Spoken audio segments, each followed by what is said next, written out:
everybody, welcome. This Hi. is for part 2 of the book review for The Scent Keeper. The Scent Keeper.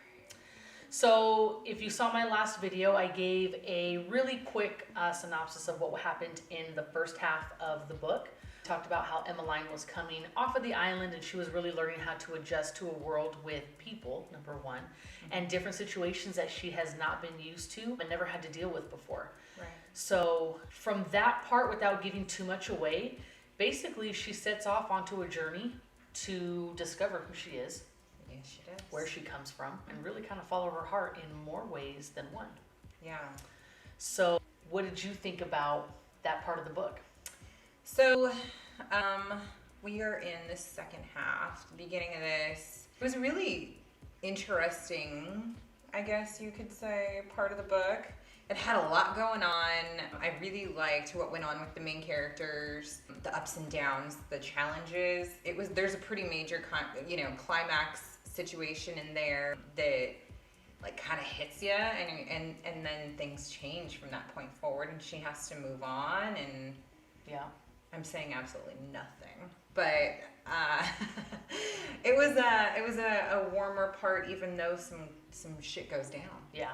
So the first part of the book definitely had a different feel.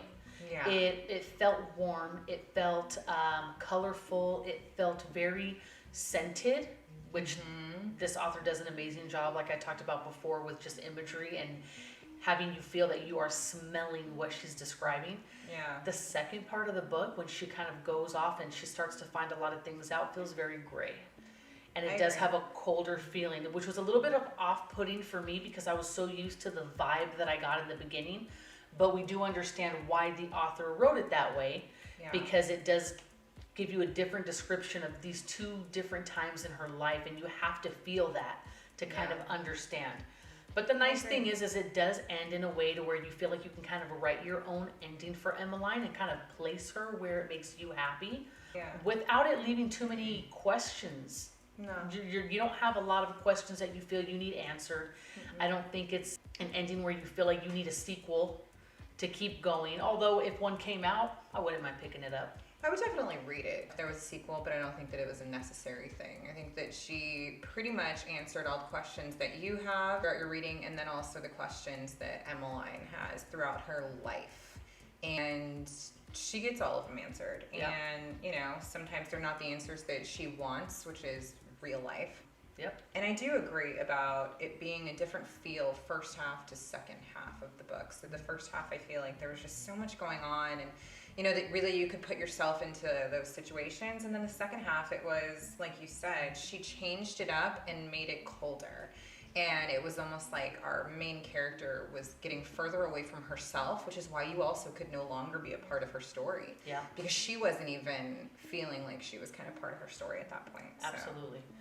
Overall, though, we did, obviously go through our weekly discussions, and our novel bitches gave this book an overall rating of a 4 out of 5 Bs, which is great. I think that part of the book that kind of changed up really did affect a lot of people, and it's not necessarily in a bad way. It just really made you kind of step out and see things differently. Yeah. Definitely a recommendation from us, though. It's very fun to read something that makes you reconnect with other stages of your own life. This is that book that will make you think about sense in your life. And that no matter where you are or who you're with or what scenario you're in, a certain scent can come your way and take you right back to a place in your childhood, or take you to a person that you love, a memory of a loved one or a holiday. And this book takes you back into really taking the time to think about those things, and I thought that was really nice. I agree. I thought it was really cool to, force myself in reading this book to then kind of take my own historic journey through my nose. It was fun to think about all those and things. realize how important scent plays a role in your life. And your, memories of family members and, things you've been through, ups and downs, good and bad. So very interesting. I really like what she did with the story. I like that I was there with her along the way. And I like that, we kind of found ourselves away from it and then came back. Absolutely. Very cool. She did such a good job with that. So thank you for watching. We hope that these book reviews help you to pick up a new book that maybe you wouldn't necessarily pick up on your own. And going forward, we would love for you to check us out on our website, novelbitches.com. Check out our Facebook page, and join us for reading so that you can discuss live with us. It's a lot of fun. It's a great way to read a book and not only interpret it the way that your mind reads it, but to hear how other people can interpret it as well and give you a different view that you otherwise may not see. So we hope to see you guys join us soon, and please check out our other videos and have a great day. Bye. Bye. Thanks for joining.